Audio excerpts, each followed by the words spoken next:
शामिल है कि 1965 की जंग के दौरान और उसके बाद भी गलत रिपोर्टिंग और झूठी रिपोर्टिंग की गई थी, गलत बातें और झूठ फैलाया गया था, उसका फायदा कुछ नहीं हुआ था, चंद साल बाद 1971 हो गया था। अगर ये 24 अगर और 48 घंटे में खुद भी इसको मैं देख रहा हूँ कि अगर ये जिस किस्म की एक्यूरेट स्ट्राइक्स उन्होंने की हैं हमारे एयर स्ट्रिप्स पे,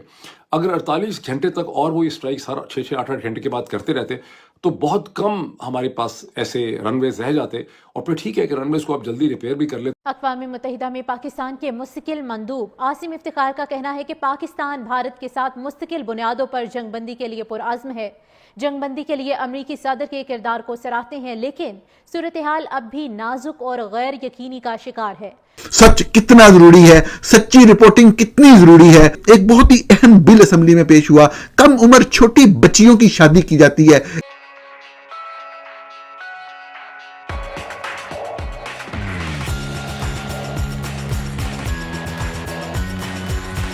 न्यूयॉर्क टाइम्स ने 24 घंटे पहले एक स्टोरी निकाली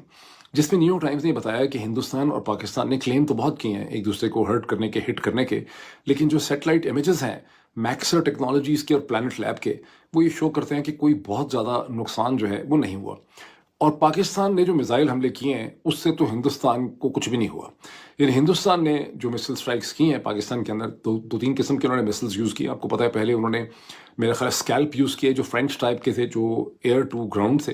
जिसमें उन्होंने 24 मुकामात को हिट किया आज़ाद कश्मीर में, पाकिस्तान में, बहावलपुर के अंदर, मुरीदके में। और वो सारे जो हैं जिन जिन बिल्डिंग्स में उनको जाके लगना था, स्कैल्प एक्यूरेटली जाके उन्होंने हिट किया और हम कुछ भी नहीं रोक सके। उसके बाद उन्होंने ब्राह्मोस यूज़ किए जो रशियन और इंडियन ताउन से इश्तराक से बने हैं, और उन्होंने जहाँ जहाँ वो मारना चाहते थे खासा प्रिसाइजली उन्होंने हिट किया। और पाकिस्तान ने किसी किस्म के सैटेलाइट इमेजेस नहीं दिखाए, जबकि हिंदुस्तान की आर्मी एयरफोर्स वाला ने अपनी ब्रीफिंग्स में वो सैटेलाइट इमेजेस दिखाए। बहरहाल New York times did not rely upon दो सैटेलाइट इमेजेस, उन्होंने अपने सैटेलाइट इमेजेस लेके अपनी स्टोरी में दिखाए हैं, और वो मैंने देखे हैं बहुत गौर से। और सैटेलाइट इमेज दिखाते हैं कि बुल्हारी जो है, जहाँ F-16s होते हैं, जो कराची से कहते हैं कि 100 किलोमीटर 100 मील दूर है, वहाँ पर उन्होंने जिस हैंगर को निशाना बनाया, उन्होंने पहले का इमेज दिखाया हमले से पहले का और हमले के बाद का, और वो हैंगर का एक हिस्सा जो है बिल्कुल तबाह हो गया है। इसी तरह से उन्होंने नूर खान एयरबेस के ऊपर जो हमले हुए हैं वहाँ पे भी दिखाया उन्होंने कि बिल्डिंग कैसे डैमेज हुई है। फिर उन्होंने जो रहीम यार खान में हमला है वो भी दिखाया। तो जहाँ जहाँ उन्होंने 3 या 4 इमेजेस उन्होंने दिखाए हैं जहाँ रनवेज जो हैं वो इंटरप्ट हो गई हैं, जबकि पाकिस्तान साइड से ना तो कोई दिखाए गए हैं सैटेलाइट इमेजेस, और फिर उन्होंने उधमपुर के एयरपोर्ट पर जहाँ पाकिस्तान ने कहा कि हमने सब कुछ डिस्ट्रॉय कर दिया है, सारे नाकारा बना दिए हैं, ये हमारी स्टेटमेंट थी, मैं भी दोहराता रहा हूँ पाकिस्तान के पीछे पीछे, वो उन्होंने दिखाया कि उधम एयरपोर्ट के पहले के इमेज और बाद के इमेज हैं 12-13 मई के, और उधम एयरपोर्ट को किसी किस्म का कोई नुकसान उसके रनवे को नहीं पहुंचा। अब इसका क्या मतलब है? इसका मतलब है कि पाकिस्तान ने जो मिसाइल मारे हैं उनका इम्पैक्ट नहीं हुआ, वो एक्यूरेट भी नहीं होंगे, और ये कंप्लेन पहले भी थी कि मिसाइल हमारे एक्यूरेट नहीं है, तो उससे कोई खास नुकसान नहीं हुआ। अब ये वो बेसिकली सच है जिसको बोलने पे यहाँ पे हमारे यहाँ पर साइबर क्राइम के इल्ज़ाम जो है लग जाते हैं। इसकी बॉटम लाइन क्या है सारे एनालिसिस? इसकी बॉटम लाइन ये है कि हमें अमेरिका ने ये सीज़ फायर करके दिलाया है, हिंदुस्तान को उन्होंने धमकी लगाई है, हमने धमकी उनको कन्वे कर दी। जब हमने नेशनल कमांड अथॉरिटी की मीटिंग बुलाई, हमने उनको कन्वे भी कर दिया होगा कि जनाब हम तो सारे बड़े सख्त अंडर प्रेशर हैं, हम न्यूक्लियर हो जाएंगे, क्योंकि हम डिनाई कर रहे हैं, लेकिन हमने ऐसा, लेकिन नज़र यही आ रहा है। और दूसरा उनको ट्रेड की धमकी थी, और यही वजह है कि हिंदुस्तान के अंदर बहुत ज़्यादा तन बदन में गुस्सा पाया जाता है। उनको लगता ये है, और वो नरेंद्र मोदी पे गुस्सा निकल रहा है, और ट्रंप के खिलाफ भी बहुत ज़्यादा गुस्सा निकल रहा है, ट्रंप की बड़ी गाली गलौज हो रही है हिंदुस्तान, बिकॉज उनको लगता ये है कि अगर हमें ना रोका जाता,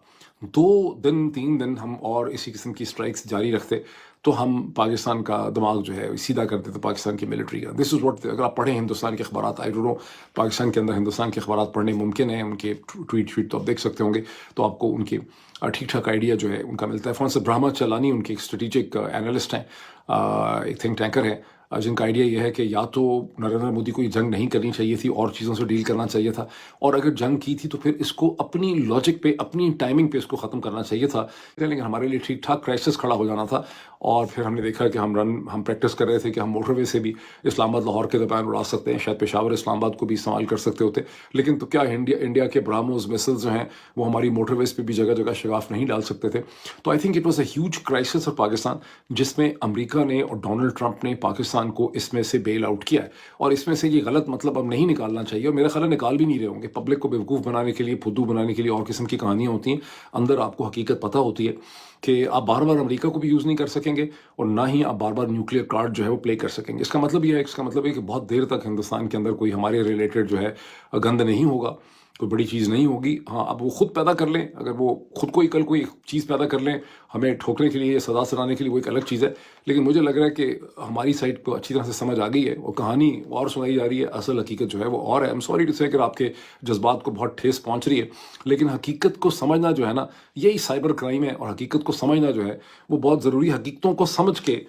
زندہ رہیں، اسی میں آپ سب کا فائدہ ہے۔ ایک رواج ہے پاکستان کے چند علاقوں میں جو بہت بڑا ظلم اور بہت بڑی گندگی ہے، نعوذ باللہ اس چیز کو اسلام سے، مذہب سے ملانے کی کوشش کی جاتی ہے۔ بل کے اندر کیا ہے، اور آن گراؤنڈ کی ذلت امیز صورتحال تھی، اور پاکستان کو بہت زیادہ تمام فرنٹس پہ نقصان اٹھانا پڑا، لیکن اس کی رپورٹنگ پاکستان کے اندر اس طرح سے کی گئی کہ خدا کی پناہ۔ فیلڈ مارشل صاحب جو تھے جنرل ایوب، وہ مطلب ہے کہ اس کو اپنی ایک تاریخی فتح قرار دیتے تھے، لیکن رپورٹڈ فیکٹس اس وقت بھی سچ بولنے والے لوگ موجود تھے، وہ چھپ نہیں سکتے تھے۔ اب ہوا یہ کہ یہی لوگ انہوں نے جھوٹ بول بول کے پاکستان کو پھنسا دیا، پاکستان کی قوم کو پھنسا دیا، پاکستان کی ریاست کو پھنسا دیا اس وقت 1965 میں، اور حالات ملک کے جو ہیں وہ صاف ظاہر ہے وہ خراب تھے، اور وہ خراب تر ہوتے چلے گئے۔ یہ سوچ موجود تھی فوج کے اندر کہ جیسے ہی عوام کے اندر اپنے خلاف ایک نفرت آپ کہیں ابھرنا شروع ہو، تو آپ فوری طور پہ اس طرح کی چیز کریں کہ آپ کی ضرورت جو ہے، آپ کی ایگزسٹنس کا جواز جو ہے وہ لوگوں کے اندر مضبوط سے مضبوط تر ہوتا چلا جائے۔ چند لکھاری جو تھے انہوں نے اپنے ضمیر بیچے، پاکستان کے خلاف کام کیا۔ 1965 کے بعد بھی اپیرنٹلی وہ یہ شو کر رہے تھے وہ بڑے محب وطن ہیں اور پاکستان کی فوج کے بڑے ساتھی ہیں، حالانکہ ہر پاکستانی اور پاکستانی فوج جو ہے اس میں کوئی فرق ہی نہیں ہے۔ پاکستانی اور پاکستانی فوج، سویلین ہو، ملٹری کے لوگوں ایک ہی ہیں، صرف چند قابض لوگوں کے جتھے کا مسئلہ ہوتا ہے ہمیشہ۔ اب مسئلہ یہ آن کھڑا ہوا کہ جب چند ہی سالوں بعد وہ صاحب جنہوں نے اپنے طور پہ دعویٰ کیا تھا کہ جی میں نے جنگ جیت لی ہے 65 کی، ان کے خلاف پوری عوام اٹھ کھڑی ہوئی، لوگ سڑکوں کے اوپر آ گئے۔ آپ تاریخ پڑھ کے دیکھیں، طالب علم، یونینسٹ، ہر طرح کے لوگ جو ہیں، ہر شعبے کے لوگ جو ہیں وہ سڑکوں کے اوپر آئے، اور انہوں نے قابض ڈکٹیٹر کے خلاف جو ہے پاکستان کی سڑکوں کے اوپر جدوجہد کی۔ 1968 میں، صرف آپ کہہ لیں کہ 2.5-3 سال کے بعد 65 کی جنگ کے اعلان کے صرف 2.5 سال کے اندر جو ہے وہ اتنی بڑی ایک موومنٹ جو ہے وہ کھڑی ہو گئی اس شخص کے خلاف جو کہہ رہا تھا میں نے جنگ جیتی ہے۔ اور آپ یقین مانیں کہ آپ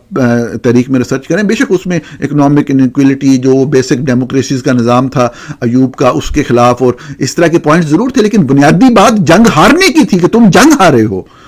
آپ تو 6 ستمبر مطلع پاکستان اور یہ سارا مناتے رہے ہیں، لیکن وہ جو تحریک پاکستانیوں نے چلائی تھی سڑکوں کے اوپر، اس کے اندر یہ یاد رکھیے گا کہ one of the major point یہ تھا کہ آپ نے 65 کی جنگ ہاری ہے۔ اب ان کو چھوڑیں، آپ پاکستان کے موجودہ وزیر دفاع جو ہیں خواجہ آصف جب اسمبلی میں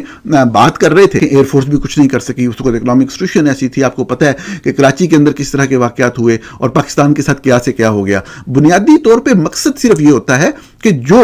سچ ہے اس کو اسی انداز میں لوگوں کے سامنے بیان کر دیا جائے۔ ہاں کوئی بہت ہی ایک ٹیکٹیکل چیز ہے، کوئی اسٹریٹجیکل چیز ہے، وہ information for the time being چلیں آپ رپورٹ نہ کریں، یہ بات مانی جا سکتی ہے، لیکن یہ کہنا کہ لوگوں کو اندھیرے میں رکھا جائے یہ بات بالکل غلط ہے۔ میں آپ کے سامنے ایک مرتبہ پھر سے بالکل مختصر 4 فکروں میں، 4 دن جنگ ہوئی ہے، 4 فکروں میں آپ کو بتاتا ہوں، اور میں فیصلہ بھی نہیں سناؤں گا، آپ کے اوپر چھوڑوں گا، اور پھر میں آپ کو بتاؤں گا ابھی تک انٹرنیشنل میڈیا کیا رپورٹ کر رہا ہے۔ 7 تاریخ کو بھارت نے حملہ کیا ہے۔ پہلا فکرہ کیا ہے؟ 7 تاریخ کو بھارت نے حملہ کر کے 9 مقامات کو نشانہ بنایا، ریگولر پاکستان کے مین لینڈ کے 4 شہروں کو میزائلوں سے ہٹ کیا گیا، یہ یاد رکھیے گا۔ اس کے بعد دوسرا مورکا جو ہے وہ لائن آف کنٹرول، اور یہ جو انڈیا نے کیا وہ پاکستان کے اندر کیے سارے حملے، پھر لائن آف کنٹرول کے اوپر جو ہے وہ ایک ڈاگ فائٹ ہوئی تیاروں کی۔